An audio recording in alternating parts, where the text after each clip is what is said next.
Hello and welcome YouTube. Can't wait to take out for a ride. One.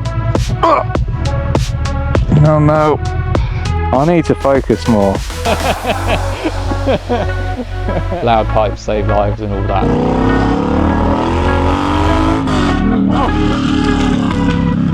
This is dumb. I hate this intro. Hello everybody, welcome to the spiffybiker channel. We're starting off this episode 3 with a POV of me riding my lovely Bonnie. There's a lack of me actually riding bikes I've noticed in my channel so far. So I thought I'd do a little splicing of a few little bits like this just to whet your appetite. And yes, please enjoy, and remember, as always, please like this video, leave a comment, subscribe, share, all that fun stuff. It really does help the channel and it goes a long way. So I'm just filming down a green lane not far from Machinehead Moto, where I just paid Nikki and Dave, who are the owners, a visit to check out the place. I've not been there before. It's really cool. I definitely recommend everyone to go there if you can. It's in Surrey. It's near Loseley Park, I think it is, the estate, and it's just a barn off of that. And you've got the pit stop for Guildford GDR this year was at the same place. I didn't realise I'd gone there. Didn't realise Machinehead Moto was literally right next door, and I just completely ignored it. I thought people were going off to the toilet. Didn't realise, no, they were going to have a little browse around Machinehead Moto. So it makes perfect sense. I did do a bit of filming in there, but I might save that for, I'm going to go back and do some proper filming and have a good chat. With Nikki and Dave. Really interesting to hear their backstory, how the place came about, their vision for the future, and they've got all these really cool fun events they've got planned, which I'm not going to spoil because that's for them. But really excited about the future Machinehead Moto and some potential events. They do have some really cool off-road riding experiences which you can book through them, which sounds awesome. It's like I think it's like a 5 kilometer track or something like that, or maybe even, I can't remember, it's quite far, all around the estate, which sounds like a real good fun. So they do that for people. And yeah, it's a really cool, interesting vibe in there. And they have, what's really like sparked my interest is they've got their own little workshop there, and Dave does the work himself, and he's quite a handy guy, and he does some like really cool custom parts, because something that I really want, oh, there's a load of bikers coming in. There's a load of speedy bikes.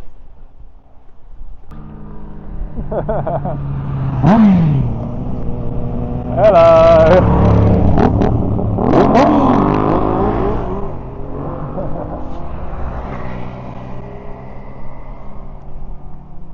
They seem like a fun bunch, don't they? That was really random but pretty cool. Anyway, where was I?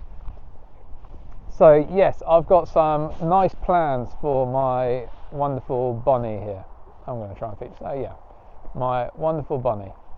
So I have already got some parts ordered, which should be arriving soon. It's a bit more adventure focused because I want to do some longer rides. I'm going to be doing a ride across the Peak District with some friends in a couple of weeks. Really excited about that. Never done a sort of tour like that before, so that's going to be a lot of fun.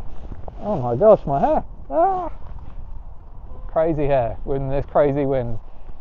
So I've got that. So I've got some panniers, I've got some bags loaded up, so that's going to be a lot of fun. And what else? Oh yeah, there's a few bits that I was kind of looking to get for my bike, and yeah, one of the things was mudguards. So you've got already some quite nice mudguards on the Bonnie. They're very practical, but I wanted something. I wanted to have smaller, nicer indicators that are really bright, and I wanted to have like a brushed steel extended mudguard, but it'd be a custom one, and a new custom like skid pan underneath there, and I'll get probably some crash bars on here as well. So I'm basically turning my beautiful little Bonnie into like a tracker style adventure bike, which some people would be like, well, why did you buy a Bonneville T120 then? Why didn't you just buy a scrambler? That's basically everything already built in to do that kind of thing. Because I'm doing me. I want to do it this way. I want to do it the hard way. I want to do it my way. And that's why biking is amazing. We can take a base product like this and we can do whatever we want. That is a blank canvas for me, and I'm going to make it my own, and so people know that is my bike. That's for me. That's what I want to do. You may have your own opinions and be like, just buy a Tiger, or buy, I don't know, anything else. Buy a GS, I don't know. Buy something else if you want to do that kind of thing. But I don't. I love my Bonnie, and I'm going to make it my own. So that's it. That's my little rant over. So yeah, I've got that plan. So I'm going to have another meeting. I'll come back down with Nikki and Dave, and we'll go over some really cool ideas and come up with some cool designs, and I can get some custom parts actually built for the Bonnie, which is really cool and really exciting to have. It's going to be my own fresh, unique look, and I think that's really cool. It's going to be a one of one, which is what this is all about, is doing custom jobs and going on fun adventures, meeting cool people and having loads of fun. That is what I've decided. That's why I decided now I'm going to be focusing more on YouTube, because the type of content I was doing before, I didn't dislike it, because obviously I was doing it, but I found myself, I was getting into a pattern where I started doing stuff on Instagram, and TikTok was all meant to be a sort of like freedom of expression, my like outlet to try and be creative and have fun. And I was doing stuff that I thought was fun and creative, and it was just for me. I was doing stuff just for me. And it's one of those things that people start liking it, which you think, oh, that's great. It's a great feeling when other people show you gratitude and go, I really like that. That's great. I love the bike. I love the sound. Oh, I love that backdrop. All that starts becoming a thing that you start becoming like a little bit addicted to it. And then before you know it, you start off creating content for yourself, and then once you start getting the accolades of people saying, oh, I really like it, that's lovely, and they start liking comments, sharing your work, they start following you. So before you know it, you're doing content which isn't for you, you're kind of doing content for others. It's a weird thing. I was doing content because I thought this is what people wanted to see, not necessarily content that I wanted to make. And I started getting into this kind of bad habit where I was chasing, I'm not even like popular, I'm not even that big of a content creator, but I found myself getting in a trap where I was just basically going out on my bike, and I was finding I was only going to go out on my bike when the conditions were perfect, finding a nice backdrop and making sure everything was set up just right, and then editing it, clipping up so everything was perfect. I wanted it to all look glossy and perfect. But that's not life, is it? That's not reality. So that's not what I was interested in doing, because that's not very authentic. And I thought, actually, that's not very authentic, and I wanted to create something which was more personal. Yeah, the whole point of the channel was for me to be authentic, showcase everything, so it's not super glossy, because nothing is super perfect, and I'm showing what's a bit more real.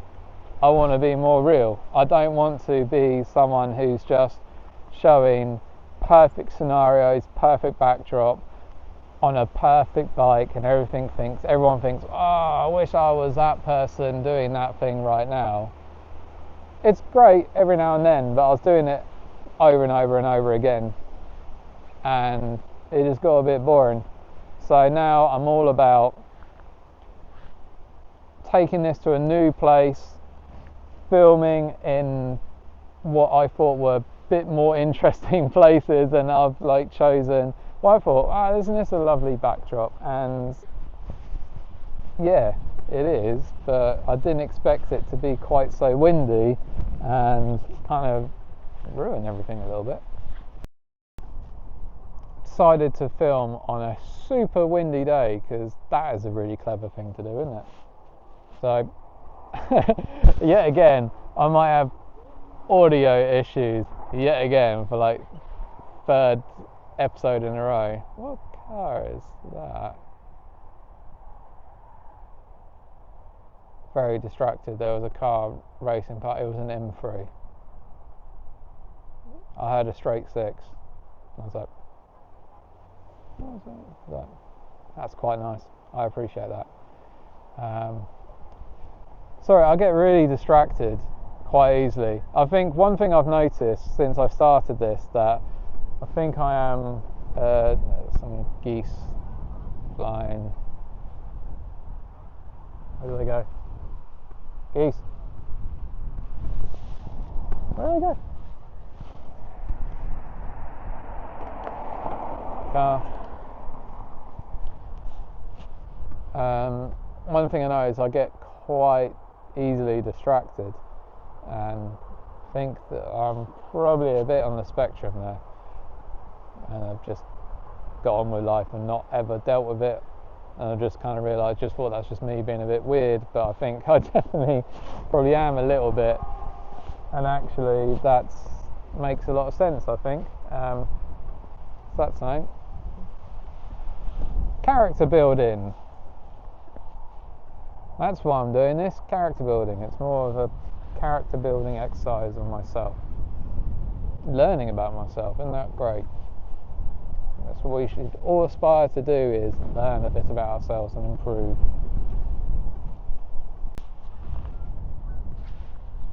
I don't know if any of this is going to make it into the cut. I'm typically, one thing I've discovered is I waffle a lot. I'm very sorry. I don't actually really get many points across. I'm just kind of talking nonsense and getting distracted by geese. They're gone over there somewhere, and there's more geese flying above my head. I'm on the flight path of geese. So my channel's now become Birdwatch. I never thought that would happen. Maybe a little bit, but maybe not this soon. But yeah, turn into Birdwatch.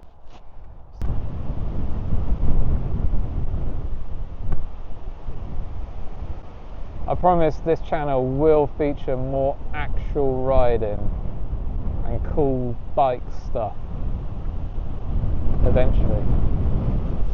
Here I am, standing next to a field on a very windy day, telling you that you're going to get more of this, so buckle up.